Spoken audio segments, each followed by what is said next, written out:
नमस्कार. मिती ग्रुप तर्फे साहित्य रंग या कार्यक्रमात आपल्या सगळ्यांचं स्वागत आहे. साहित्याचे विविध रंग आपल्या या प्रत्येक कार्यक्रमात आपण उलगडत असतो आणि आज मात्र आपण थोडीशी दिशा वेगळी करणार आहोत. कारण ज्या वयामध्ये मुलांवर साहित्याचे संस्कार व्हायला हवेत, असे बालसाहित्यकार आज आपल्या बरोबर असणार आहेत आणि त्यांच्या बरोबरीने अर्थातच कविता या देखील आपल्याला या कार्यक्रमातनं ऐकता येणार आहेत. आज आपल्यासोबत आहेत लेखक, कवी, नाटककार आणि सातत्याने मुलांमध्ये आणि मुलांसाठी काम करणारे सर्जनशील बालसाहित्यकार राजीव तांबे. आपण स्वागत करूया राजीव तांबे यांचं.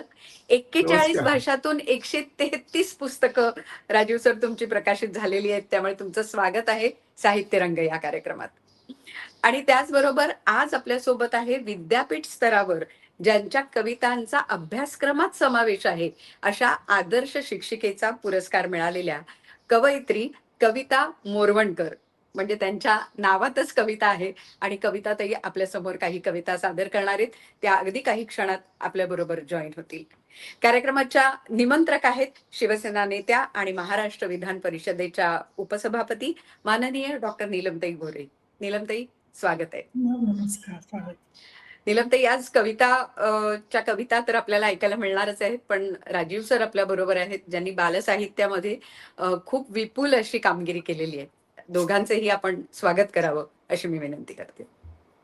राजीव तांबे यांचं नाव तर सगळ्यांनीच ऐकलेलं असतं, कुठे ना कुठे ते भेटलेले असतात, त्यांच्या कार्यक्रमाबद्दल ऐकलेलं असतं, पाहिलेलं असतं. असं सुपरिचित आणि दीर्घकाल बालसाहित्य आणि अनेक वेगवेगळ्या प्रकारच्या कलाक्षेत्रामध्ये लेखक, कवी, नाटककार असून ते सातत्याने बालसाहित्यामध्ये म्हणजे मला असं वाटतं की त्यांना पाहीपर्यंत बऱ्याच जणांना राजीव तांबे हे म्हणजे इतके मुलांमध्ये रमून असे सातत्याने कार्यक्रम करणारी व्यक्ती आहे, याचं काही वेळेला तेवढं लक्षात राहत नसेल. परंतु सर्व प्रकारच्या मीडियामध्ये मग वाहिन्यांवरती असेल, कार्यशाळांमधून, वेगवेगळ्या वृत्तपत्रांच्या मधून सदर लेखन आणि मुख्य असं मला वाटतंय की जे सत्य असावं ते म्हणजे बालकं आणि बालसाहित्य, बालकांनी व्यक्त होणं हे त्यांचे पॅशन आहे. त्यांच्या जीवनाचं ते ध्येय मला वाटतं, की जेणेकरून त्यांनी सातत्याने मग विंदा करंदीकरांबरोबर झालेले कार्यक्रम असतील, त्याचबरोबर प्रबंध त्यांनी लिहिलेले आहेत.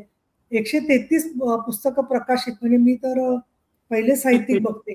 100च्या वर 133 ती 41 भाषांमधून. आणि 41 भाषातून. हो, 41 साहित्य अकादमी पुरस्कार मिळालेला आहे.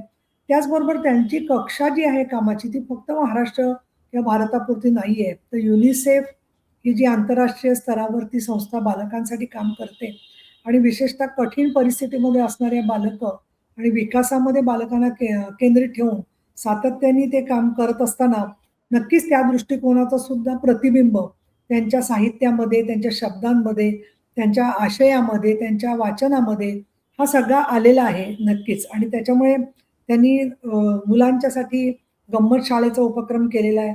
त्याचबरोबर सातत्याने स्तंभलेखन केलेलं आहे आणि लाईव्ह कार्यक्रम ते मुलांच्यासाठी जसं करतात, तसं अनेक पुरस्कारांनी त्यांच्यावरती वर्षाव झालेला आहे. त्यामध्ये कविता संग्रह सुद्धा त्यांचे आहेत आणि त्याचबरोबर एकांकिका, आनंददायी शिक्षणावरती काम, कादंबरी आणि शैक्षणिक पुस्तकं असं अनेक प्रकारचं अष्टपैलू व्यक्तिमत्व त्यांचं आहे. आणि त्यामुळे राजीव तांबे म्हटल्यावरती हा हा लेखक ओळखीचा वाटतो. असं सगळ्याच मराठी साहित्यातल्या ज्यांना ज्यांना पाहणारे लोक आहेत त्यांना असं वाटतं. आणि त्यांच्या हातून जी दीर्घकाळ सेवा झालेली आहे, त्यामधून त्यांनी मोठ्या प्रमाणामध्ये दुर्गम भागातल्या मुलींसाठी सुद्धा काम केलेलं आहे. डोअर स्टेप स्कूल आणि मेळघाट सारख्या ठिकाणी जाऊन खरंच मुलांचं विश्व किती वेगवेगळं असू शकतं त्याची जाणीव आपल्याला त्यामधून होते.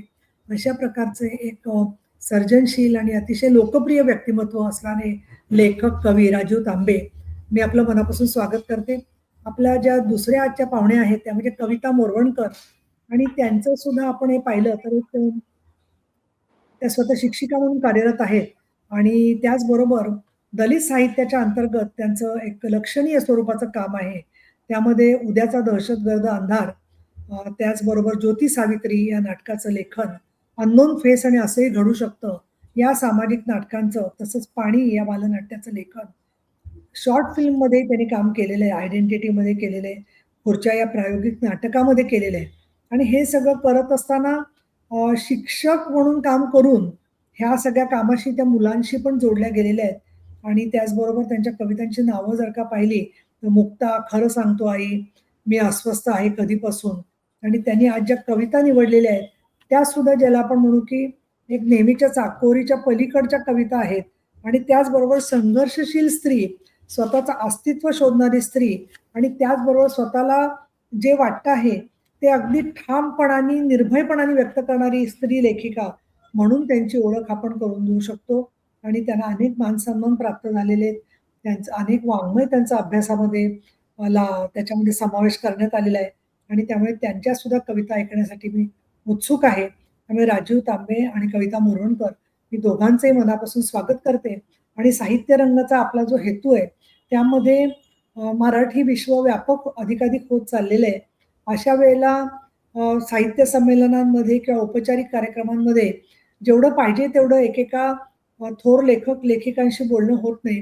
दुसरं बऱ्याच वेळेला साहित्याचा विषय सुरू झाला, की खूप आधीपासून सुरू होतो 1913 पासून, 1930 पासून. परंतु 2000 पासून किंवा 90च्या नंतर जागतिकीकरण झाल्यावर ग्लोबल विश्व समोर असताना जे जग बदललं आणि त्याच्यामध्ये जो वेग तयार झाला, जे बदल झाले, त्या पार्श्वभूमीवर काय बदल झालेत, ते नोंदवणारे लेखकसुद्धा जोडून घेणं हा आमचा याच्यामध्ये विशेष प्रयत्न असतो. आणि त्या दृष्टिकोनातून यशस्वी असणारे, परंतु त्याच वेळेला कुठेतरी परिघावरती अजूनही असावेत असं बाकी साहित्य विश्वाला वाटतं. अशा लेखकांची दखल घेत असताना रसिकांकडून आम्हाला चांगला प्रतिसाद मिळतोय. आणि YouTubeवर असल्यामुळे तसंच Twitter, Facebookवरती टाकत असल्यामुळे लोकं कुठल्याही वेळेला कधीही ते पाहू शकतात जगामध्ये, भारतामध्ये, महाराष्ट्रामध्ये. आणि ते शांतपणाने एक परत ऑनलाईनचा एक फायदा असतो, की मोठ्या कार्यक्रमांमध्ये मध्येच छायाचित्र घेणारे किंवा वेगवेगळ्या प्रकारे चिठ्ठ्या देणारे वगैरे जे लोकं असतात, तसे नसल्यामुळे एकाग्रतेने आमचा लेखक-लेखिकांशी संवाद होतो. म्हणून हा साहित्य रंग कार्यक्रम मलाही स्वतःला संयोजक म्हणून फार आवडतो. आणि आज आपल्याला दोघांनाही मी विनंती करते, की आपण आपल्या साहित्याचं सुरुवात करूया. नक्की. नीलमताई, राजीव सरांच्या बाबतीत सांगायचं तर कायमच मुलांसाठी मुलांमध्ये रमलेले असं आहे. गंमत शाळा हा तर एक इतका सुंदर प्रोजेक्ट होता, की त्याच्यामध्ये सगळ्या पालकांची मुलं ही कायम गंमत शाळेत जायची आणि मग त्या गंमत शाळेत गेल्यानंतर एक तिथलं वेगळं विश्व हे राजीव सर तुम्ही उभं केलेलं आहे. मला वाटतं आज जी पहिली कथा तुम्ही वाचणार आहात, ती सुद्धा आई आणि बाळ असं आहे. पण ही आई जरा वेगळी आहे. आमच्यासारखी आई नाहीये बहुतेक ही. हो, म्हणजे थोडीशी काय वेगळी आहे. माहितीये का, प्राण्यांमधली आहे. म्हणजे तुमच्या मुलांच्या आयांना 2च पाय असतात. बरं. पण आपण आमच्या मुलांच्या आयांना 4 पाय आहेत. त्याच्यामुळे बरं. मी आई आणि बाळचीच गोष्ट सांगणार आहे. आता बरं. गंमत बघा, आपल्याला जर विचारलं की मांजराच्या मुलाला काय म्हणतात, मुलीला, तर हं. मग आम्ही त्याचे नवीनच शब्द तयार केले. हं. मांजराची मुलगी म्हणजे मांजरू. मग घुबडाच्या बरं. पिल्लाला काय म्हणतात? घुबडू. मग मोराच्या पिल्लाला मोरू. हां. आई गं! नाही का? म्हणजे मग मी ह्याच गोष्टी लिहिल्यात. मोरू, घुबडू, नागू आणि हरणू, बछडू. आता ही जी आपली गोष्ट आहे ना, ही डुकरूची गोष्ट आहे. अरे बापरे! म्हणजे डुकराची गोष्ट? हो, म्हणजे डुक्कर चांगलंच असतं हो. वाह! आता ती गोष्ट ऐकल्यानंतर कळेल, की ते आपल्यापेक्षा किती चांगलं असतं. बरं. ऐकताना धक्का बसेल म्हणजे मोठ्या माणसांना, मुलांना हं. नाही. हे हं. सत्य तर मुलांना आधीच कळलेलं आहे. म्हणून ती गोष्ट डुकरूची आहे. डुकरूच्या आईची नंतर आहे. बरं. ही सध्या डुकरूचीच गोष्ट आहे. बरं. मग सांगूया ऐकूया. डुकरूची गोष्ट? हो, ऐकूया. हो. नुकतंच उजाडलं होतं. हळू-हळू सूर्य वरती येत होता आणि डुकरीण आणि तिची 6 पिल्लं आरामात मस्त चिखलामध्ये लोळत होती. जरा उशिराच उठू आज म्हणून. इतक्या डुकरू आला धावत आणि त्याने जोरात आईच्या पोटात धडक मारली, धडूम. आई म्हणाली, "अरे मेल्या, लागली ना मला." डुकरू म्हणाला, "आहे, माझ्या पोटात दुखतंय ग." आई म्हणाली, "हे बघ, मी तुला सांगितलं होतं, ताजी ताजी घाण खा म्हणून. तू शिळी शिळी घाण खाल्लीस म्हणून तुझं पोट दुखत असेल. आपण माणसांकडनं एक गोष्ट शिकावी, ताजं ताजं खावं, शिळं शिळं फेकावं." डुकरू कळवळून आईला म्हणाला, "अगं आहे, खाऊन नाही, मार खाऊन पोट दुखतंय." आई म्हणाली, "हा, कोणी मारलं तुला?" "समोरच्या घरातले आहेत ना." त्या बंगल्यात मी गेलो होतो, पण मी काय केलं नाही. मी फक्त असं केलं ना, तर त्या माणसाने माझ्या पोटावर काठीच मारली. बाप रे, आई म्हणाली कमाल आहे. लहान मुलांच्या पोटावर काठी मारू नये हे शिकल्या सवरलेल्या माणसांना आता आम्ही डुकरांनी शिकवायचं की काय? एवढंही कळत नाही त्यांना. त्या डुकरूचा एक भाऊ म्हणाला, आई आता त्या माणसाची मुलं जर उकिड्याच्या जवळ आली ना, आम्ही त्याच्या अंगावर चिखल टाकणार, आम्ही त्याच्या अंगावर घाण टाकणार, त्याला लाथा मारणार. आई म्हणाले, आपण माणसासारखं नाही वागायचं. आपण कधीच कोणाला उगाच लाथा मारत नाही, कुणाच्या अंगावर घाण टाकत नाही आणि कुणाच्या आध्यात आणि मध्यात पण नाही. तेव्हा डुकरू म्हणाला, म्हणजे आई आपण माणसांपेक्षा श्रेष्ठ आहोत का? आई म्हणाली, नक्कीच. माणसं फक्त घरात राहतात, आपण अख्ख्या गावात राहतो. माणसांना किती खोड्या, हे खायला नको, ते खायला नको, हे फेक ते फेक. आपण जे मिळेल ते खातो. आणि मुख्य म्हणजे माणसं फक्त त्यांचं घर साफ करतात, आपण अख्खं गाव साफ करतो. मग डुकरू म्हणाला, म्हणजे चवीने खाणार तो डुक्कर होणार असं आपल्याला म्हणतात, ते खरंच आहे का? आई म्हणाली, म्हणजे काय, प्रश्नच नाही. तर दुसरा डुकरूचा भाऊ म्हणाला, पुकरू म्हणजे गर्व से कहो हम डुक्कर है. आई म्हणाली, बिलकुल सही. आपण कोणाला त्रास देत नाही, आपण नाही आध्यात, आपण नाही मध्यात. मला आई पण ते मध्ये मध्ये पोट दुखतंय, त्याचं काय? मग बाबांनी की नाही कुठून तरी गवत आणलं आणि ते डुकरूला भरवलं. डुकरूने चावून चावून ते गवत खाल्लं आणि मग त्याचं जरा पोट कमी कमी कमी कमी होत दुखायचं थांबलं. डुकरू म्हणाला, हुश. मग तो आईच्या पोटावरती मान ठेवून असा झोपला होता. इतक्यात त्या बाजूला आवाज आला, धप. तुला हे काय धप? ते बाजूला बघितलं तर तो समोरचा दुष्ट माणूस होता ना मारणारा, त्याच्या मुलाचा बॉल पडला होता.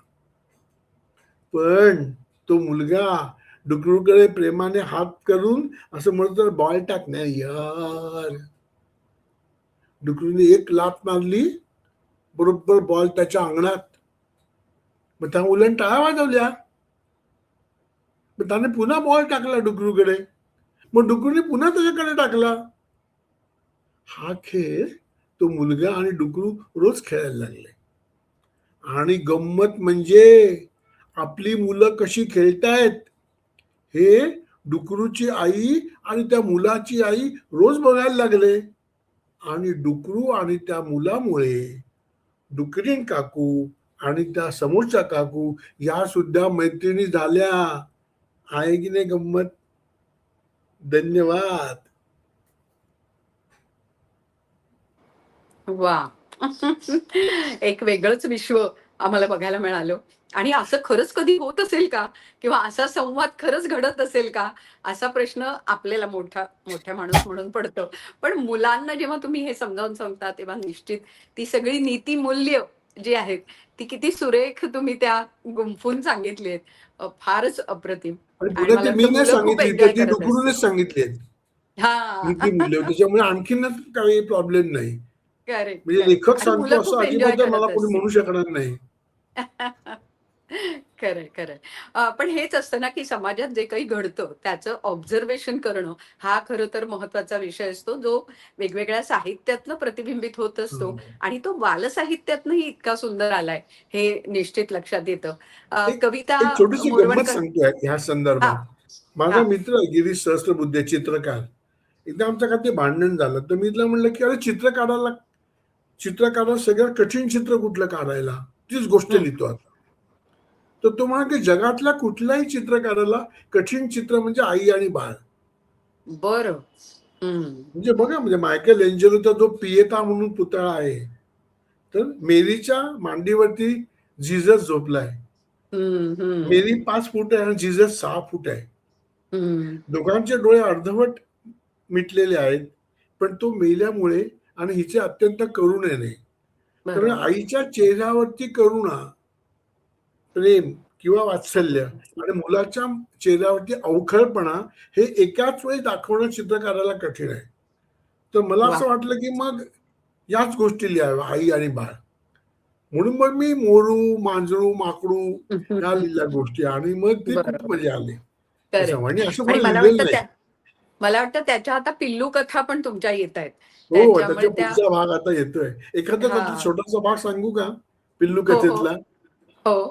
म्हणजे एका गावामध्ये एक दास आणि दासी राहत असतात. आणि त्यांना 2 जुळ्या मुली असतात, दासुली-डुसुली. पण दासुली-डुसुलींची तब्येतच सुधारत नाही. सारख्या हा. गटाराच्या पाण्यात सोंड बुडवत राहायच्या. मग बाबा म्हणाले, की "यांना चिल्ड्रन स्पेशलिस्टला दाखवूया का?" तर दासी म्हणाली, "काही नको. आपण एखादा घरगुती गटारी उपाय करू. आई ग. बघू सुधारतं का?" म्हणून त्या मुलींना म्हणतात दोघींना, "come on, let's have fun. आज आपण बाहेर जेवायला जाऊ." मग त्या गटारातून बाहेर येतात. समोर एक गोरा-गोरा माणूस चाललेला असतो. मग आई म्हणते, "शूट." त्या माणसाच्या मानेवर बसा आणि त्याचं रक्त प्या. आई ग. तर डुसुली म्हणते, "शी, ओळख नाही, पाळख नाही. अशा माणसाच्या मानेला आपण तोंड कसं काय लावायचं? It is disgusting. I can't." तर दुसरी म्हणते, "अगं आई, काही कल्चर-बिल्चर आहे की नाही?" आई म्हणते, "मेल्यानो, हीच आपली कल्चर आहे." मग ती म्हणते, "अगं पण त्या माणसाची तब्येत बघ आणि आपली बघ, आपण तर 0 फिगरपेक्षा कमी आहोत. मला भीतीच वाटते." आई म्हणते, "आता कळलं मला. तुमची का तब्येत सुधारत नाही." अगं माणसं आपल्याला घाबरतात म्हणून ते काहीतरी उदबत्त्या आणि काहीतरी असं काहीतरी लिक्विड बिक्विड तयार करतात. आपण करतो का? डोंट वरी, कम ऑन यार. माणसाला काय समजतंय? मग त्या दोघी जण तिच्या मानेवरती बसतात आणि आईला म्हणतात, "आई, सो यम्मी. आजपासून आय प्रॉमिस, मी जिथे सोंड खुपशीन तिथून रक्त काढीन." आई ग देवा. मग आणखी एक गंमत सांगतो. मग त्या मोठ्या होतात आणि त्या दोघी फिरायला बाहेर गेल्यानंतर ती म्हणते की, "हे तो बघ माणूस येतोय, तो मस्त वाटतोय." तर ती दुसरी म्हणते, "नो, नो, प्लीज. आज माझा शनिवार आहे." म्हणजे शी, तू उपास करतेस? नाही, मी नाही, ते माणसं करतात आणि उपासाच्या दिवशी काहीतरी घाणेरडं खातात. ते रताळी, बटाटे आणि काहीतरी खिचडी. त्याच्यामुळे त्यांच्या ना रक्ताला गटाराच्या पाण्याची पण चव नसते. मग तू काय करतेस? मग मी काय करते माहिती काय, शनिवारी ते चायनीज टपऱ्या असतात ना, त्याच्या बाहेर ते भटके कुत्रे असतात ना, त्यांचं रक्त एकदम यम्मी आणि स्पायसी असतं. मी 3-4 भटके कुत्रे मार्क करून ठेवलेत. आई ग. मी शनिवारी त्या कुत्र्यांचंच रक्त टेस्ट करते. मग ती दुसरी म्हणते, "अगं पण त्या टपऱ्या खूप लांब आहेत. तोपर्यंत उडून जाईपर्यंत आपले पंखच दुखतील." अगे नाही, की आपला ट्रान्सपोर्ट फ्री आहे ना. त्या गाढवाच्या पाठीवर बसून तिकडे जाऊ. नंतर रूट चेंज करू ना. आपल्याला काय सारखं उडायलाच पाहिजे असं काही नाही. तर हो, come on then. Let's have fun. आज आपण आई ग. टपरीवरतीच जाऊया. मुलांना हे असलं वा. आवडतं ना भयंकर. चाहतं सगळं. ही कल्पनाशक्तीच विलक्षण आहे. पण बाप रे बाप! म्हणजे नाही अशा पण त्या एखाद वेळी ह्या गोष्टीमुळे म्हणजे काही माणसं उपास करायला लागली, की त्याच्यामुळे डास चावणार नाहीत, असा गैरसमज करून घेऊन. मुद्दामून रताळी हो. वगैरे पण खातील, की बघूया तांबे एवढं म्हणतात तर एखाद वेळी परिणाम झाला तर बघूया. बाप रे बाप! पण खूप छान.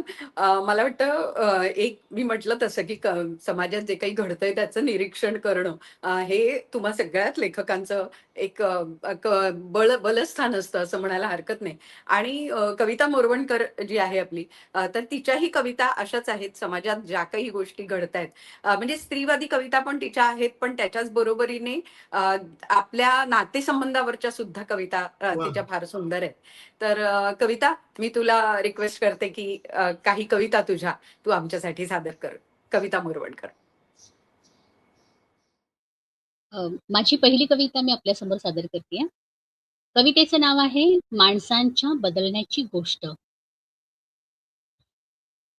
कितीही विस्कटलं तरी पुन्हा उभारी घेणारं हे माझं शहर. कितीही विस्कटलं तरी पुन्हा उभारी घेणारं हे माझं शहर. तुम्ही विचाराल त्याला त्याच्या जन्माची कहाणी, तेव्हा त्याच्या डोळ्यातला लालबुंद रंग पाहून घाबरू नका. हुतात्म्यांच्या रक्ताने माखलेला इतिहास असाच पाझरत असतो डोळ्यातून. तो सांगत जाईल तुम्हाला गिरण्यांचं अचानक बंद होण्यामागची कथा. तो सांगत जाईल तुम्हाला गिरण्यांचं अचानक बंद होण्यामागची कथा, अर्थव्यवस्थेची न जुळलेली केविलवाणी व्यथा, विस्कटलेल्या गिरणगावाच्या डोळ्यातील पूर, मनार्थी माणसांच्या प्रगतीचा चुकलेला सूर. तो हेही सांगेल तुम्हाला आभाळाला गवसणी घेणाऱ्या इमारतींच्या उंचीमागचं रहस्य. तो हेही सांगेल तुम्हाला आभाळाला गवसणी घेणाऱ्या इमारतींच्या उंचीमागचं रहस्य, बदललेल्या डांबरी रस्त्यांचे गुपित, समुद्राच्या भरती ओहोटीमागचं सहकारण, वाढत्या प्रदूषणाची कारण मीमांसा नि माणसांची यंत्र होण्यामागचं महाभयंकर षडयंत्र. ऐकून सुन्न व्हाल, ऐकून सुन्न व्हाल, कदाचित होणारही नाही. उत्क्रांतीच्या बदलत्या टप्प्यावर अनुभवावं लागतं हे सारं, असंच म्हणाल काहीसं. तेव्हा तेव्हा शहर शांतपणे ऐकून घेईल तुमचं. ते विरोधाच्या सुरात मिसळणार नाही क्रांतीचे सूर. त्याला चांगलंच माहितीये बदलत्या काळाशी मिळतं घेतल्यानेच टिकून राहता येतं काळाच्या प्रवाहात. हेच कटू सत्य. मग तुम्ही विचाराल त्याला माणसांच्या बदलाची गोष्ट. मग तुम्ही विचाराल त्याला माणसांच्या बदलाची गोष्ट, नि तिथेही उत्क्रांतीचा सिद्धांत घोकत बसाल. तेव्हा मात्र बदलत जाईल त्याच्या डोळ्याचा लाल बुंद रंग. माणसांच्या माणूस न होण्याची गोष्ट सांगायचं हल्ली बंद केलंय त्याने. माणसांच्या माणूस न होण्याची गोष्ट सांगायचं हल्ली बंद केलंय त्याने. दुसरी कविता मी आपल्या समोर सादर करतेय. लढणाऱ्या पोरी. लढणाऱ्या पोरी थकत नसतात कधी. लढणाऱ्या पोरी थकत नसतात कधी. जग उलटून टाकण्याची जिगीषा त्यांना अस्वस्थ करते प्रत्येक वेळी. त्या होतात व्यवस्थेविरुद्धचा बुलंद आवाज.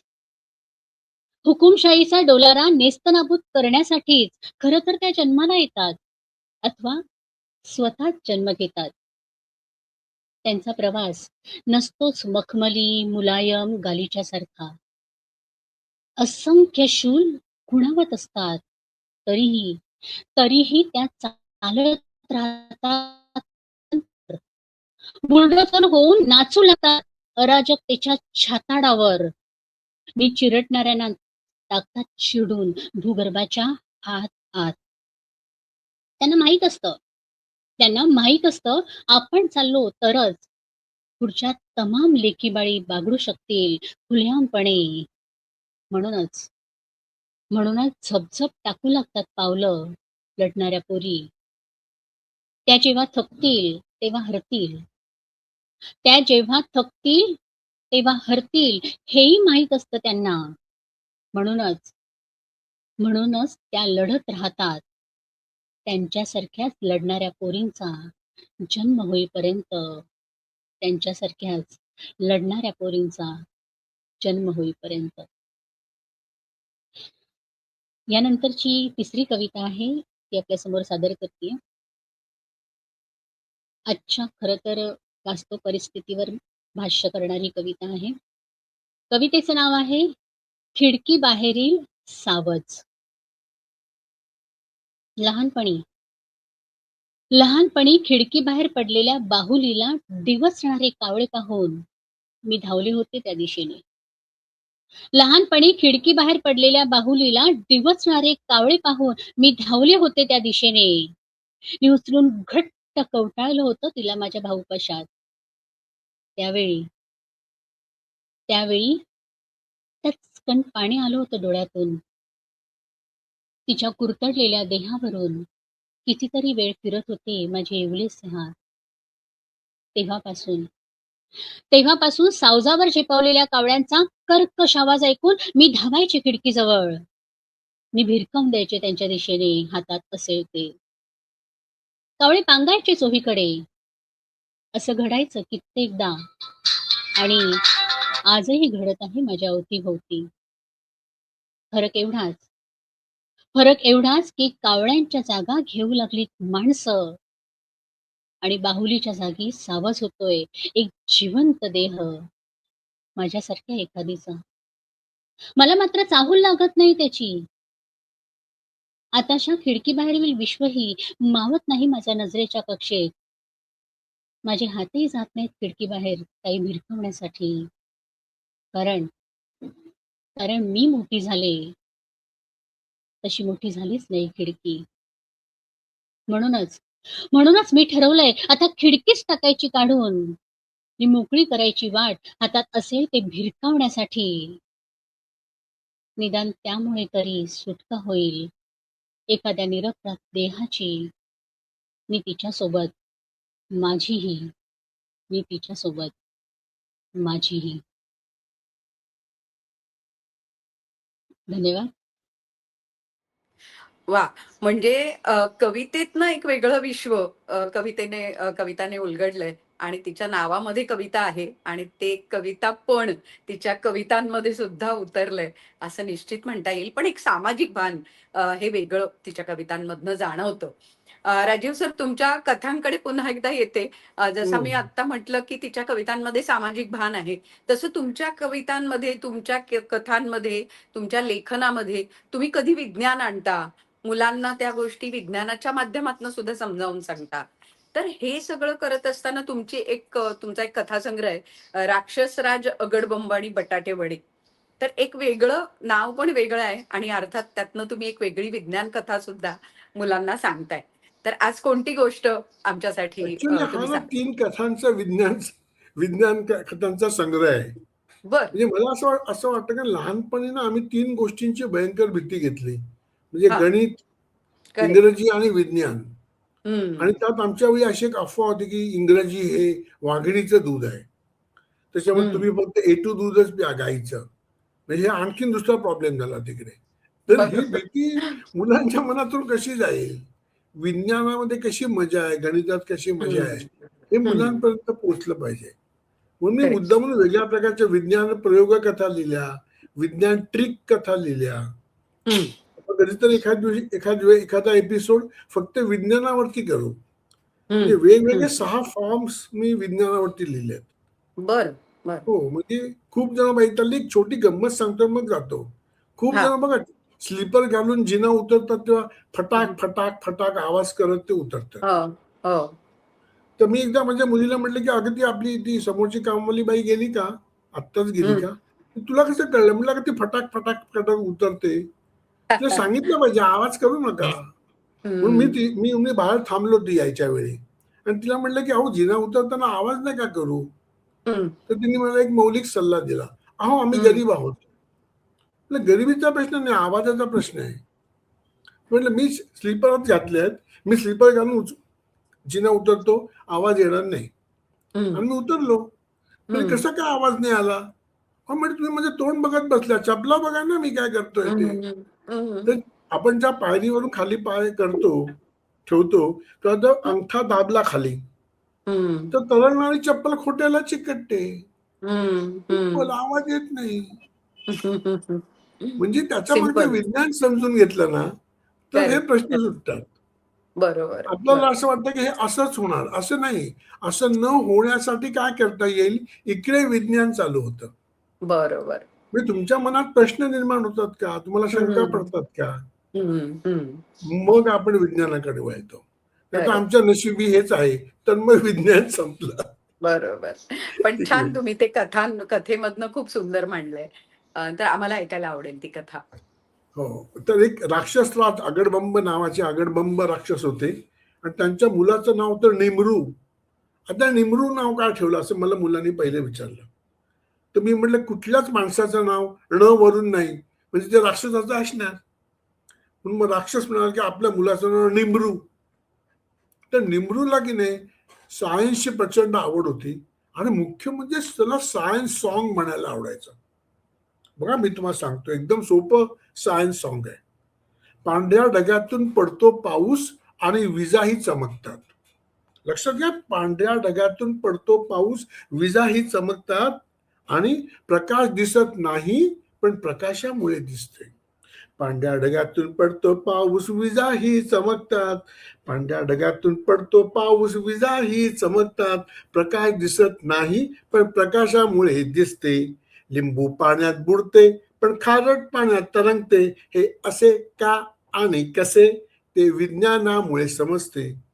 ऐकून धक्का बसेल, पांढऱ्या ढगातून पाऊस का पडतो वगैरे, पण एकदा आपण पुन्हा भेटू ना विज्ञानाचा कार्यक्रम करायला, तेव्हा आपण नक्कीच भेट. तुम्हाला सांगेन, तुम्ही जर थोडा मस्कच जर नीलमताई आणि उत्तरताईंना लावलात ना, तर पुढे आपण विज्ञानाविषयीच गप्पा मारू आणि पांढऱ्या ढगातून पाऊस का पडतो हे समजून घेऊच. तर असं तर गाणं म्हणत होता. एवढा राजा अगडबंब तिकडे आले, राक्षसराज. ए stop it, is disgusting, I don't want science बायन्स. मी भयंकर बोर झालोय. निमरू म्हणाले, बाबा तुम्ही बोर झाला असाल ना तर हा तुमचा प्रॉब्लेम आहे, माझा नाही. मी सायन्स सॉन्ग म्हणणारच आहे, because it is a real science song. बाबा आणखी भडकले राक्षसराज. म्हणाले, हे बघ, तू जर असं बोलणार असशील ना सायन्स सॉन्ग तर मी तुला जबर शिक्षा करेन. ओके, काय शिक्षा कराल? राक्षसराज आणखी भडकले. तू बंकस कर ना, आय एम सिरियस. तू निमरू म्हणाले, yes I am serious too. सांगा तर शिक्षा काय करणार? ते म्हणाले, मी तुला उकळत्या तेलात टाकेन. बघा, राक्षसराज अगडबंब म्हणाले, निमरू मी तुला उकळत्या तेलात टाकेन आणि खरपूस तळून काढेन. निमरू घाबरला नाही. निमरू सायन्सचा विद्यार्थी होता. तो म्हणाला, ओके नो प्रॉब्लेम, पण माझ्या 3 अटी आहेत. व्हॉट? कुठल्या 3 कंडिशन आहेत? एक म्हणजे तुम्ही पहिल्यांदा कढई मोठी घ्यावं, लहान कढई नका घेऊ. कारण का माहितीये का, लहान कढई घेतली ना तर मला नीट ना कम्फर्टेबली कढईमध्ये पडता येणार नाही. I want to just swim very comfortable in the oil rather in a boiling oil. राक्षस म्हणाले, बघा तो वंकस सरच सांगतो, माझा माप घ्या ना, मोठी कढई बनवा. ओके. आणखी सेकंड कंडिशन. सेकंड म्हणजे रिफाईन तेल नका वापरू. का? अहो, रिफाईन तेलामध्ये ना पाम तेल मिक्स केलेलं असतं, त्याच्यामुळे रिफाईन तेल गरम केलं की घाण वास येतो. I don't want that. तुम्ही कच्ची घाणीचं तेल वापरा, प्युअर शेंगदाणा ऑइल, कच्ची घाणी कोल्ड प्रेस्ड, आणि ते सुद्धा 89 डबे आणा. कळलं ना? कमी तेल नाही, हा, कम्फर्टेबल. ओके. आणि थर्ड कंडिशन काय? सिंपल, तेल उकळल्यावर मला आत टाका. Cool, I am cool. पुन्हा राक्षसराज म्हणाले, टेक इट सिरियसली. हा, yes I am serious. Okay. राक्षसराज अगडबंबाने 7 राक्षस बोलवले. निमरूची मापं घेतली, उभी आडवी. प्रचंड मोठी कढई आणली. 89 तेलाचे डबे, कोल्ड प्रेस्ड ग्राउंडनट ऑइल, शुद्ध घाणीचे शेंगदाणा तेल त्याच्यामध्ये ओतलं. चुलवण पेटवली, प्रचंड आग केली आणि ते म्हणाले, हा हा हा, अब मौत तुम्हाला इंतजार कर रही है. निमरू म्हणाला, सॉरी, फालतू डायलॉग मारू नका. तेल गरम झालं का? थोडं तेल गरम झालं आणि मी तुला तेलात टाकणार आहे. डॅड, तुम्ही काय सांगितलं तुम्हाला? उकळत्या तेलात टाकणार ना. मग तेल उकळू दे ना, गरमच झालंय, उकळू तर दे. राक्षसात म्हणाले, अरे हो, उकळलंच नाहीये. मग ते बाकीच्या राक्षसांना म्हणाले, अरे आणखी 7 ओंडके घाला, मोठी आग आग करा, तेल उकळवा, या मुलाला आत्ता घालतेच. निमरू शांतपणे म्हणाला, बाबा तुम्ही अख्खे जंगल तळून घातले ना त्या चुलीमध्ये तरी तेल उकळलं नाही, कारण तेलाला उत्कलन बिंदूच नाहीये, नो बॉइलिंग पॉइंट. 100 डिग्री सेंटीग्रेडला तेलाची वाफ होते, उकळलं जात नाही. हे ऐकले होते, घाबरलेच. राक्षसराज घाबरून म्हणाला, या, इट्स रिअली, इट्स ट्रू. निमरू म्हणाला, बाबा तुम्ही अभ्यास करत नाही, फिजिक्सची पुस्तकं वाचत नाही आणि फालतूमध्ये मला दम देता. आधी अभ्यास करा पहिल्यांदा आणि मग सांगा मला. मग राक्षसराज एकदम या अगदी खराब झाले. म्हणालो, आय एम एक्स्ट्रीमली सॉरी, पण आता मी काय अभ्यास करणार ना, आता माझं वय झालं. निमरू म्हणाला, बाबा अभ्यास करण्याला वयाशी काही संबंध नाही. कधी अभ्यास करू शकता. हो तर लेट्स स्टडी विथ मी. आपण दोघे मिळून अभ्यास करू. मी तुम्हाला वाचून दाखवीन. आपण दोघे एकदम शिकू. आहात का तयार? राक्षसराज म्हणाले, ओ लेट मी थिंक. चांगली आयडिया आहे. मग ते राक्षसांना म्हणाले, हे सगळ्यात गरम तेल ओतून टाका आता. आता ह्याच्यामध्ये कुणाला तळायचं नाही. आता कळलंय मला माझी चूक. तेव्हा निमरू म्हणाला, ओ स्टॉप इट, बाबा थांबा, तेल ओतू नका, डोंट वेस्ट इट. ह्याच्यामध्ये आपण लहान लहान 3799 जणांना टाळणार आहोत. आणि खरपूस. राक्षसराज घाबरले. नको नको नको म्हणे, असं नको कुणाला तळायला. कुणाला टाळणार आहेस तू? निमरू म्हणाला, बाबा मी कालच ऑर्डर देऊन ठेवली होती. बाजूच्या खोलीमध्ये 3799 बटाटे वडे तयार आहेत. आपण मस्तपैकी याच्यामध्ये बटाटे वडे तळूया आणि शाळेतल्या मुलांना गरम गरम वडे देऊया. राक्षसराज म्हणाले, oh what a great amazing idea यार. कमाल आहे तुम्हारी. कुठल्या पुस्तकात आहे ही आयडिया? निमरू म्हणाला, बाबा तुम्ही पुन्हा घोळ केला. पुस्तकामध्ये ज्ञान असतं, आयडिया डोक्यात असते. तुम्हाला डोकं म्हणजे हे पुढे ऐकायच्या आत राक्षसला धूम पडून गेले. अभि तुम्हाला कळलं का आयडिया कुठे असते आणि ज्ञान कुठे असते? बिलकुल. किताब पढ़ना है और आइडिया चलाना है. Yes. Thank you so much. धन्यवाद. वा, जाता जाता असं मुलांना असं छानपैकी टपली मारून शिकवून गेलात तुम्ही. ती आयडिया नाही, पण तुला मुलांनी मी उत्तर वापरली सांगतो पाहिजे. की अनेक मी कार्यक्रम करतो ना विज्ञानाचे, तर पालकांना विचारतो, बायकांना, की तुम्ही तेल तापलंय की नाही बघायला मोहरी का घालता? ह्याची हा. दोनच उत्तरं असतात. एक म्हणजे माझी आई घालते किंवा माझी सासू घालते. मग त्या का घालतात? कारण त्यांची आई घालायची आणि त्यांची सासू मोहरी घालायची. तेलात का घालतात? तर मोहरी घालायचं कारण असं आहे की मोहरी ही बी आहे आणि प्रत्येक बी मध्ये पाण्याचा एक अणू असतो. हम्म. तर जेव्हा तेल जे आहे ते 100 डिग्री सेंटीग्रेडला तापतं, तेव्हा जेव्हा आपण मोहरी घालतो तर मोहरीतला तो जो पाण्याचा अणू आहे तो 100 डिग्री सेंटीग्रेडला फुटतो ओ, आणि मग आपण म्हणतो की मोहरी तडतडली. तडतडली. हे आईला आणि सासूलाही माहिती नाही. तर किमान हा बरोबर. कार्यक्रम बघितल्यानंतर तरी आई आणि सासू एकमेकाला सांगतील, नाहीतर आमची मुलं त्यांना सांगतील की आई आम्ही सांगतो, आम्ही बरोबर. नीलमताईंचा आणि तांबेसरांचा कार्यक्रम ऐकलेला आहे. मोहरी का घालतात ते सत्य आम्हाला कळलेलं आहे. तर ही अगदी मजा खरं. आहे ऍक्च्युली. वा, वा.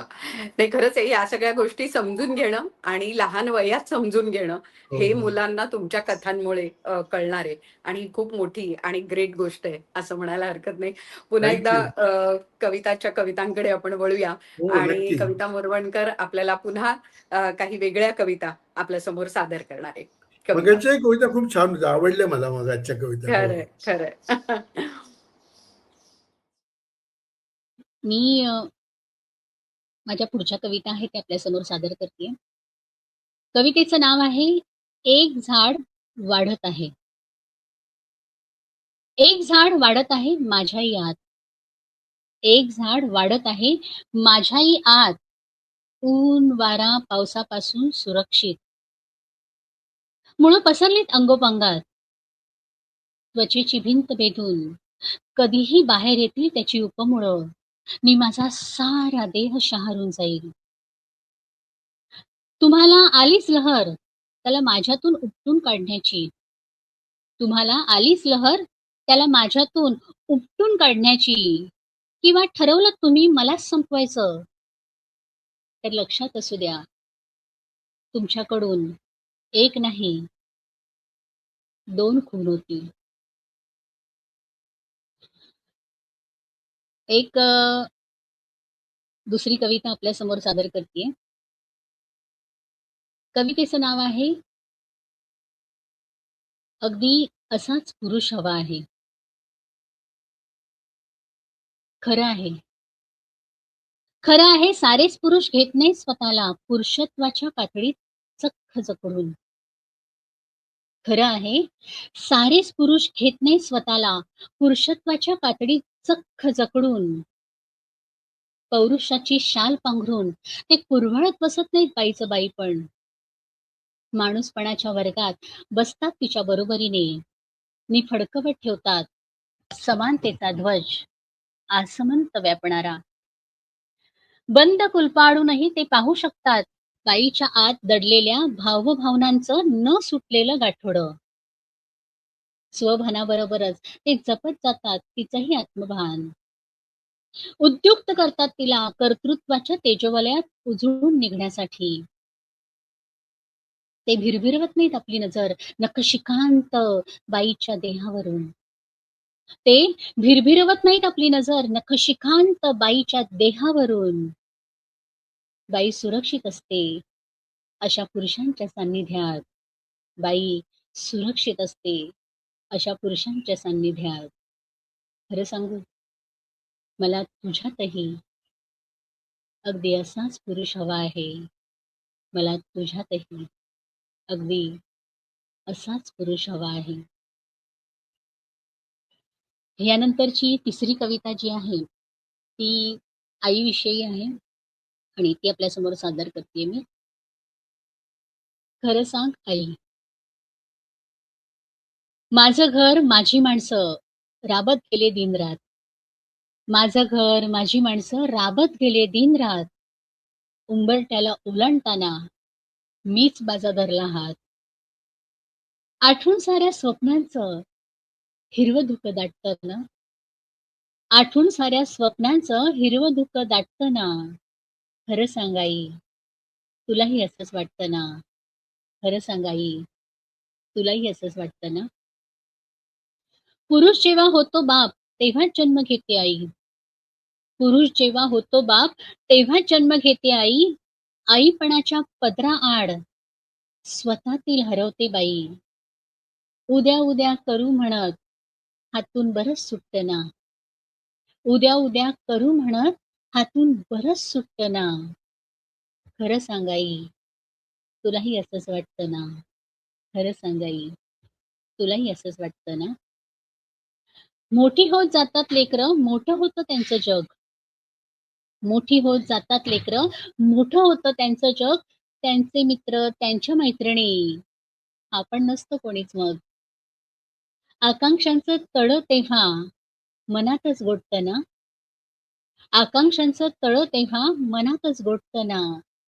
खरं सांग आई, तुलाही असंच वाटतं ना. तुलाही असंच वाटतं ना. आपलाही हात कुणी प्रेमाने हाती घ्यावा. आपलाही हात कुणी प्रेमाने हाती घ्यावा. भडभडणाऱ्या जखमेवरती शब्द त्यांचा फुंकर व्हावा. मात्र कोणी सोबत नसेल तेव्हा आभाळ फाटतं ना. मात्र कोणी सोबत नसेल तेव्हा आभाळ फाटतं ना. खरं सांग आई, तुलाही असंच वाटतं ना. खरं सांग आई, तुलाही असंच वाटतं ना. उडण्यासाठी तेव्हा दोन पंख हवं होते खास. उडण्यासाठी तेव्हा दोन पंख हवे होते खास. भिरभिरणाऱ्या पाखरांसारखा मोकळा झाला असता श्वास. निसटून गेले क्षण सारे, आता कुठे पटतं ना. निसटून गेले क्षण सारे, आता कुठे पटतं ना. खरं सांग आई, तुलाही असंच वाटतं ना. खरं सांग आई, तुलाही असंच वाटतं ना. धन्यवाद.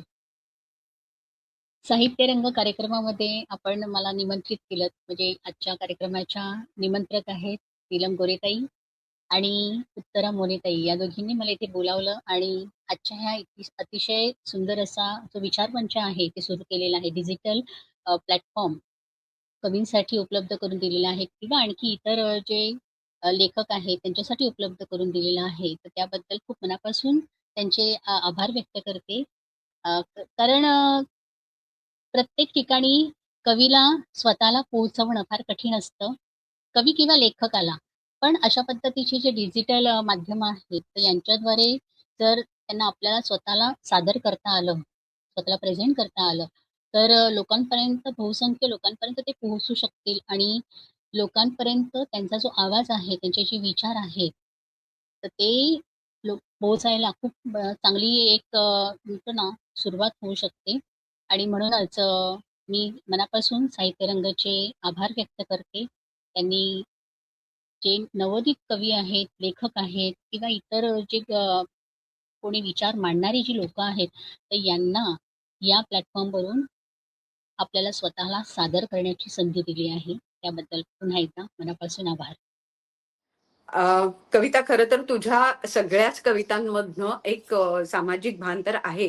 अ, विशेषतः मुक्ता नावाचा तुझा जो कविता संग्रह आहे किंवा खरं सांगतो आईसारख्या बालकविता सुद्धा तुझ्या आहेत. म्हणजे आता राजीव सर मनाबद्दल बोलतायत आणि बाल साहित्याबद्दल बोलतायत, तर तुझ्या बालकवितांचा आवर्जून उल्लेख करावा असा वाटतो. आणि मी अस्वस्थ आहे कधीपासून हा जो तुझा कविता संग्रह आहे तोही अतिशय उत्तम आहे, ज्याला 8 पुरस्कार मिळालेले आहेत, वेगवेगळे वा, पुरस्कार वा. मिळालेले आहेत. त्यामुळे कविताचंही अगदी मनापासून अभिनंदन. आणि नीलमताई, आज खूप वेगळी मेजवानी मिळाली आहे. म्हणजे ते बटाटे वडे आता खाताना आम्हाला आठवण होणार आहे त्या आगडबंब राक्षसाची. त्यामुळे राजीव सर आणि कविता मोरवणकर हिच्या कविता, काय सांगाल याबद्दल? एक तर राजीव तांबे आणि कविता मोरणकर एक 2 जगं आहेत आणि त्या 2 जगांमध्ये हरवून गेल्यासारखं झालं. आणि तुमची जी शैली आहे बोलण्याची, सांगण्याची, त्याच्यामध्ये सुद्धा खूप जान आहे. त्यामुळे तुम्ही जेव्हा बोलता त्यावेळेला सगळं डोळ्यासमोर दृश्य यावं किंवा चित्रपटच आपण बघत असावं, अशा प्रकारचं सगळं तुमचं वर्णन असतं. दुसरं मला एक विशेष वाटलं, की तुम्ही ते सांगताना स्वतः खूप त्याच्यामध्ये रंगून जाता. प्रत्येक वेळेला तुमच्यासाठी तो नवीन अनुभव असावा. आणि त्याच्यामध्ये तसं आता डुकराला एक म्हणजे वेगळं आपण जर का याचा विचार केला जुन्या इतिहास आणि धर्माचा, तर त्याच्यात तो अवतार विष्णूचा मानलेला आहे त्याचा. पण एकच म्हणजे मला राजकारणी माहिती आहे, की त्यांनी म्हणून डुकराची जयंती करावी, वराह जयंती करावी असं त्याचं म्हणणं होतं. कोणी फारसं ते लक्ष नाही दिलं त्यांच्याकडे. परंतु हे डुकरू असल्यावरती त्यांना भाषा असती म्हणजे भाषा असेल सुद्धा, पूर्वीच्या ह्याच्यात उल्लेख आहेत. पण ती भाषा आपल्याला कळत नाही. पण त्यांना ती कळते की नाही आपल्याला कळणं वाटू शकतं, की त्यांना कळते कारण कुत्रा, मांजरं, प्राणी यांच्यावरून काही वेळेला लक्षात येतं तुमच्या, की यांना पॉझिटिव्ह, निगेटिव्ह तर नक्कीच लक्षात येतं कोण माणसं कशी आहेत ते. या कथेमध्ये तुम्ही सामाजिक परिस्थितीवरती पण भरपूर भाष्य केलेलं आहे दोन्हीमध्ये. मग डुकरू आहे आणि ती आगडबंब राक्षसाच्या गोष्टीमध्ये सुद्धा. पण त्यात मला एक दिसतं, की या मुलांच्या मनामध्ये एक कुठेतरी दूरस्थ भावना असावी. ती दूरस्थ भावना तुम्ही पकडलेली आहे, की त्यांचं जे मोठ्यांच्या जगापासूनचं वेगळं जग आहे, त्या जगामध्ये तुम्ही शिरता आणि त्याच्यात तुम्ही संवाद साधताय.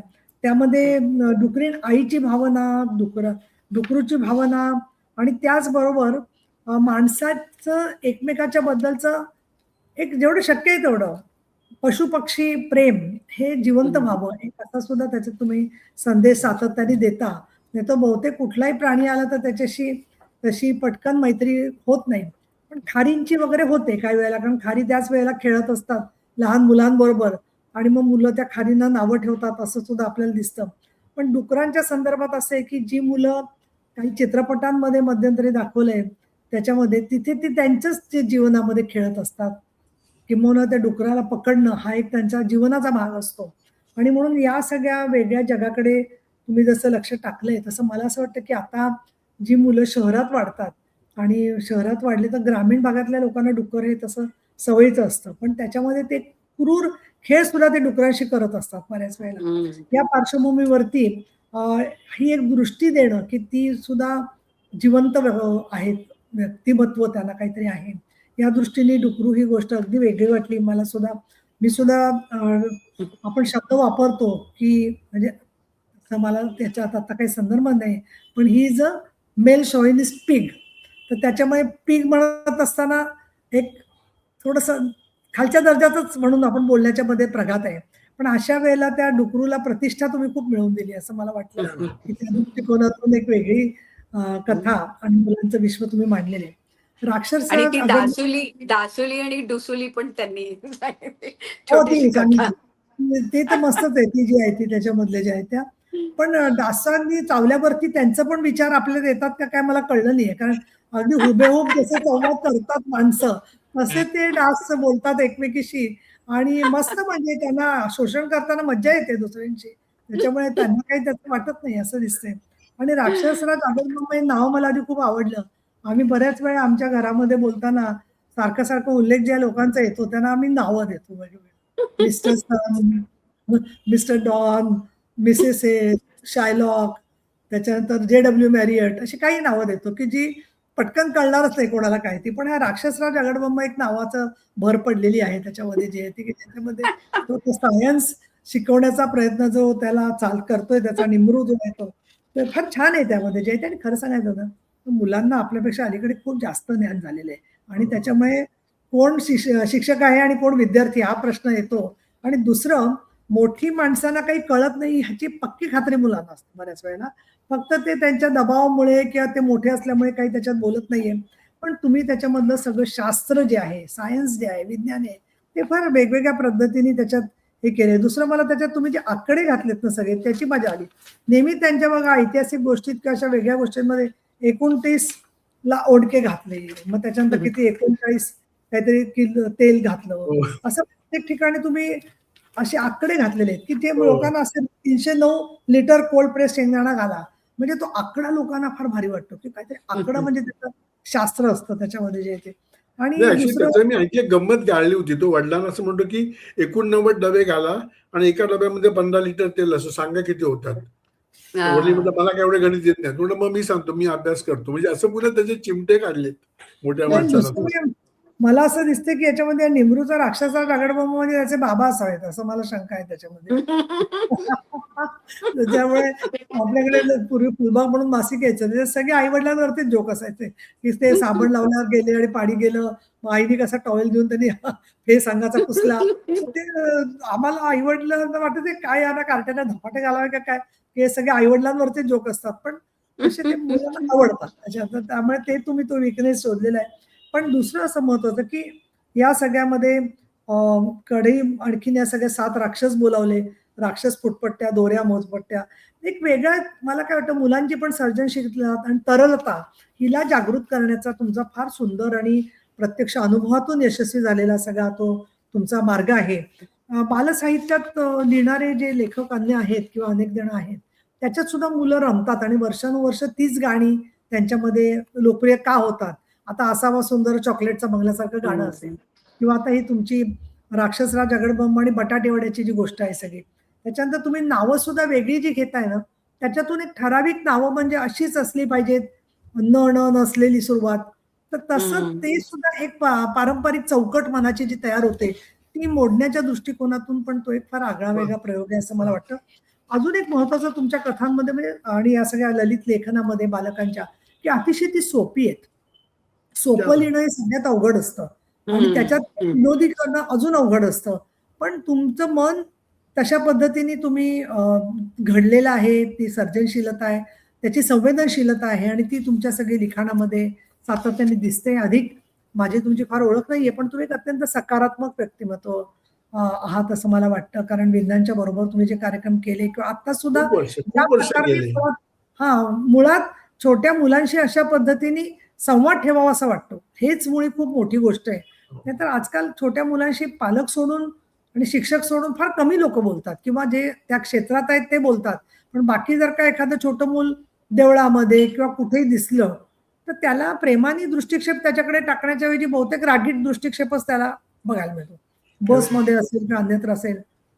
त्या गाडीतून छोटी छोटी मुलं बघा त्यांना काय म्हणायचं कळत नाही. टप उघडलेलं असतं आणि तिथे मुलांना उभं केलेलं असतं.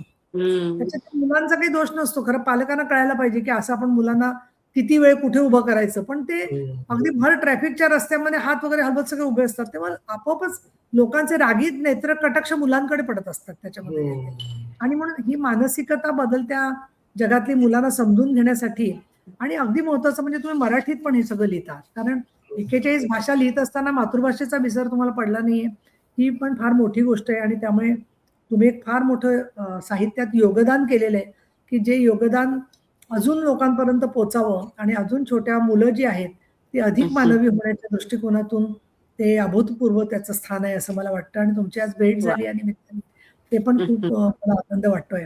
कविता ज्या आहेत त्या एका अर्थाने माणसाच्या बदलाच्या कविता जशा आहेत तशा त्या फक्त स्त्रीच्या नाहीयेत किंवा फक्त पुरुषाच्या नाहीयेत. आता बघा माणसांच्या बदलण्याची गोष्ट ही जी कविता तुम्ही वाचलीत त्याच्यामध्ये गिरणी कामगारांच्या व्यथांच्या बरोबर तुम्ही शेवटी असं म्हणताय की तेव्हा उत्क्रांतीच्या बदलत्या टप्प्यावर अनुभवावं लागतं हे सारं, असंच म्हणाल काहीसं. तेव्हा शहर शांतपणे ऐकून घेईल तुमचं, ते हम्म. विरोधाच्या सुरात मिसळणार नाही क्रांतीचे सूर. त्याला चांगलंच माहीत आहे बदलत्या काळाशी मिळतं जुळतं घेतल्यानेच टिकून राहता येतं काळाच्या प्रवाहात, हेच कटू सत्य. त्याच्याबद्दल त्याची तक्रार नाहीये. त्याच्या नगरांची महानगरं झाली आणि महानगरांची अतिविशाल नगरं झाली. त्याच्याबद्दल त्याची तक्रार नाहीये. परंतु माणसाच्या माणूस न होण्याची गोष्ट सांगायचं हल्ली बंद केलंय त्याने. हम्म. म्हणजे त्यात एक विफलता, एक अगतिकता, अपरिहार्यता, जेव्हा इतकं मोठं होत जातं एखादं शहर त्यावेळेला आणि तरी त्या शहराला एक स्वतःचं व्यक्तिमत्व असणं आणि त्याच्याशी बोलावंसं वाटणं आणि ज्या शहराला काही बदलाचा इतिहास आहे, तो सगळा तिने स्वतः जगलेल्या आहेत त्या कविता तुम्ही आणि ते तुम्ही खरं सांग आई या कवितेमध्ये सुद्धा एक आई बऱ्याच ठिकाणी कवितात येतेच म्हणजे अनेकांच्या कवितांमध्ये येते. पण तिथे होत असताना आईच्या मनातली खंत लेकीनी समजून घेणं हे तिने म्हटलेलं आहे. आपलाही हात कोणी प्रेमाने हाती घ्यावा, भळभळणाऱ्या जखमेवरती शब्द त्याचा फुंकर व्हावा. निसटून गेले क्षण सारे आता कुठे पटतं ना, खरं सांग आई तुलाही असंच वाटतं ना. एक हम्म. वेगळ्या प्रकारची आईबद्दलची कष्टकरी आई, जिने खूप भोगलेलं आहे, जी खूप त्रासलेली आहे आणि अशा वेळेला मुलीशी संवाद साधणारी एक श्रमिक आईचं सुद्धा सगळं व्यक्तिमत्व तिच्या कवितांमधून दिसते. लढणाऱ्या पोरी याच्यामध्ये मला खूप आवडलं. याचं कारण असं की लढणाऱ्या मुली दिसतायत अलीकडे, गेले काही वर्ष होत्या. पूर्वी अगदी मतदानचा अधिकार महिलांना मिळावा म्हणून स्त्रिया लढलेल्या आहेत आणि अशा वेळेला लढणाऱ्या पोरींबद्दल ती म्हणते थकत नसतात कधी आणि जग उलथून टाकण्याची जिगीषा त्यांना अस्वस्थ करते प्रत्येक वेळी. हे खरं आहे. नुकतं जनरेशन इक्वॅलिटी म्हणून एक मोठं संमेलनं झाली पॅरिसला आणि मेक्सिकोला. तिथे जगातून 80,000 तरुण मुली आलेल्या होत्या हो. आणि त्या ज्या भाषेमध्ये आणि ज्या प्रकारे स्वतःचे प्रश्न मांडत होत्या त्याची उत्कटता, त्यांचं म्हणणं, त्याच्यात त्यांना असं वाटत असतं की त्यांचं लाईफ मिशन आहे. हम्म. सातत्याने ते जेंडर इक्वॅलिटी असेल किंवा चाइल्ड राईट्स असतील, हे सगळं मांडत राहणार आहेत आणि ते करताना हळू-हळू तो बुलंद आवाज जो असतो, त्याच्यातला जो संघर्ष आहे तो त्यांनी आत्मसात कसा केलेला असतो, ते लढणाऱ्या पोरीमध्ये आलेले आहे. आणि शेवटचं इतकं सुंदर त्याचा कवितेचा शेवट आहे, की आम्ही जेव्हा 4थं विश्व महिला संमेलन झालं त्यावेळेला 1995 ला आणि दर 5 वर्षांनी मोठी संमेलनं घ्यायची. तर हम्म. शेवटी काय झालं 5वं संमेलन घ्यायची जेव्हा वेळ यायला लागली म्हणजे 10 सालानंतर चर्चा सुरू झाली, की अरे आता 5-5 वर्षांनी संमेलन घ्यायचं. तर तिथे एक ग्रुप डिस्कशन चाललं होतं. 70-80 देशातल्या प्रतिनिधी होत्या आणि तिथल्या त्या बायकांच्या सगळ्या बॅच लावला होता, की विश्व महिला संमेलन 5वं. मग आम्ही हम्म. म्हटलं असं का म्हणताय त्या? तर कुठलाच जगातला देश म्हणजे तुम्ही युनिसेफमध्ये काम केलेलं आहे तुम्हाला माहिती आहे म्हणून. कुठलाच जगातला देश हा 5वं विश्व महिला संमेलन होस्ट करायला तयार नव्हता. प्रत्येक देश म्हणत होता, की आम्हाला एवढं खर्च झेपणार नाही. काही छोटे देश म्हणत होते, की आमच्याकडे एवढी राहायचीच व्यवस्था नाहीये 15,000 बायकांची. काही लोकं म्हणत होते, की आमच्याकडे तेवढा पैसा नाहीये. काही म्हणत होते आमच्याकडे अडचणी आहेत. पण काही तर असं दबत्या ह्याच्यात बोलत होते, की आधीच या बायका एवढ्या आक्रमक झालेल्या आहेत. तर 5व्या विश्व महिला संमेलनानंतर काय होईल? आई गं. त्याच्यापेक्षा या बायकांना म्हाताऱ्या होऊ दे, ही आई जनरेशन गं. जाऊ दे.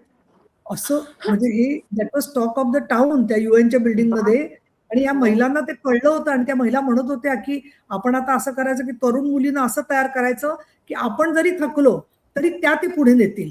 आता क्या आपल्याला बात करेक्ट. कळलेलं आहे, आपण थकायची आणि थांबायची वाट बघतायत म्हणून. क्या बात हम्म. स्पिरिट ते जे ग्लोबल स्पिरिट होतं बायकांचं ते तिच्या याच्यामध्ये आलेलं आहे, की त्या जेव्हा थकतील, तेव्हा हरतील. हेही माहिती असतं त्यांना. म्हणूनच त्या लढत राहतात. त्यांच्यासारख्याच लढणाऱ्या पोरींचा जन्म होतो. करेक्ट. अतिशय हे केलेलं आहे तिने जगली आहे म्हणजे हे सगळं ती संघर्ष आणि भावना जी आहेत त्या.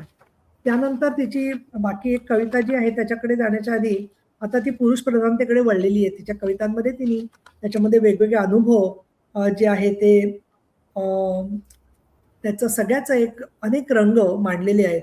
अगदी असाच पुरुष हवा आहे. या कवितेमध्ये सुद्धा ती बदलणाऱ्या पुरुषाच्या संदर्भात बोलते, की जे खूप रेअर गोष्ट आहे आजकाल अनुभव येणं. पण अनेक जण जे ज्यांच्याबरोबर जेंडर इक्वॅलिटी मानणारे पुरुष वर्ग असतो, तिथे तर जो अनुभव येतो आणि त्याच्यामध्ये तिने एक स्वतःचा अगदी एस-ओ-पी नाही म्हणणार वृक्ष शब्द वाटेल म्हणून, पण व्यवस्थित पुरुष कसा असावा त्याचा तिने एक एसओपी टाकलेला आहे त्याच्यामध्ये. आणि ती म्हणते, माणूसपणाच्या मार्गात बसतात तिच्या बरोबरीने, नि फडकवत ठेवतात समानतेचा ध्वज आसमंत व्यापणारा. मी सगळं वाचत नाही कारण तिने मगाशी वाचलेलंच आहे सगळं. हम्म, ते हम्म. भिंतीवर नाहीत आपली नजर नखशिखांत बाईच्या शरीरावरून, बाई सुरक्षित असते अशा पुरुषांच्या सान्निध्यात. मला तुझ्यातही अगदी असाच पुरुष हवाय. काय असतं आधी सांगून टाकलेलं बरं असतं, म्हणजे मग माणूस त्याला कमी बिघडायची शक्यता असते. त्याच्यामुळे तिचं हे जे आहे उत्कटपणाने व्यक्त करणं हे पण मला खूप आवडलं. आणि आणि रोखठोकपणे सांगणं. हो हो, खरं आहे. रोखठोकपणे सांगणं, कारण नकळत या गोष्टी होतात. माणसाला सवयच लागलेली असते. मला आठवतं की परदेशी आम्ही गेलो होतो आणि एक आमचं मोठं डेलिगेशन होतं. मी कोण लोक होते हम्म, सांगत नाही डेलिगेशनमध्ये. पण त्याच्यामध्ये एक अशी महिला आली की ती ब्रेस्ट फीडिंग करत होती तिथे. आणि ती युरोपमध्ये होतो आम्ही आणि एकदम ती अजिबात कॉन्शियस नव्हती. ती छोटं बाळ हम्म, रडायला लागलं की तिचं शर्टचं बटन काढायची, ते बाळ दूध प्यायचं, त्याने कव्हर केलेलं असायचं. पण ते करत असताना ते सगळं तिचं शरीर दिसत होतं त्याच्यामध्ये. आणि तिचा नवरा होता आणि ती होती. ते बाळा बेबी सेटिंग चाललं होतं त्यांचं. ठराविक 1-2 लोकं सोडली तर कोणीही तिच्याकडे वाकून वाकून बघत नव्हतं. हे होत असतं. हम्म. म्हणजे अत्यंत सहजगत्या त्यांनी ते स्वीकारलेलं होतं. फक्त एक व्यक्तिमत्व जे होतं त्या आमच्या डेलिगेशन मधलं, ते लाज सोडून त्या बाईकडे कंटिन्युअस बघत होतं. हम्म. आता हे जे आहे ना रोखून रोखून बघणं एखाद्या नैसर्गिक गोष्टीकडे, ते मला असं वाटतं ते स्त्रीच्या नजरेलाही कळतं, पुरुषाच्या नजरेला कळतं.